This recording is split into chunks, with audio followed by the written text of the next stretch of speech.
now that we've gone through all that, I'll just touch a little bit on my view of the gain structure of things in Pro Tools. Just through experience, for my ear, loud audio in Pro Tools hitting plugins just doesn't sound good to me. In the analog world, the extremities had desirable effects. I don't hear that in the digital world. It's one of the reasons I keep things very low level, hitting, plugins very low and using multiples instead of using one plugin to get a sound that might be a lot of compression. Like I've said before, I'll use 3 and try to get that sound that way. Because I don't like what happens when you start getting these artifacts with plugins. So if you were to take off, these are all have some sort of level increase. They're all increasing the level a bit, especially the ML4000 and the inflator. They're really bringing the signal up. If you were to see a signal coming in without any of this, with all this bypassed, I'd be coming in to my my mix bus at about, I think, -10. And then each one of these probably brings things up. This might bring something up a couple of dB. This might be bringing it up a dB. Nothing here. Really nothing here.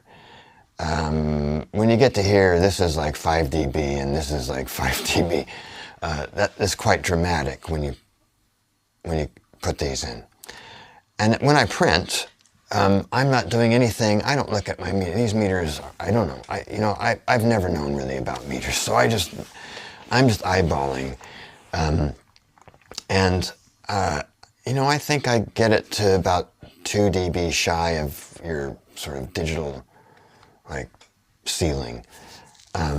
That's where I like it. It's loud, but I like it there. It sounds good to me, and it also at least competes with most rough mixes that I get. Some not. Some are just so smashed, but I won't go there. But this is at least in a level that if it goes out as an MP3 and the artist plays it, it's going to translate somewhat close to a mastered, something that they might be listening to that's been mastered. And I determine it just visually. We all know that you can have things up, with a zoom here, and you don't really know where you're at. There's a null command here for the waveform, and it's a Control-Alt-Command and one of these brackets next to the P, and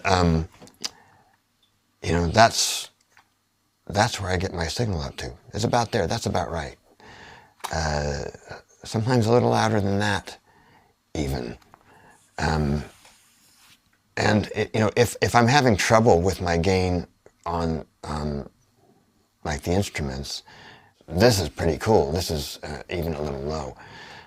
But I often get drums, where that's actually the audio signal in the null spot, and for me that's just, I'm going to be hitting this too hard, and that's going to be coming in and summing too hard to my subs.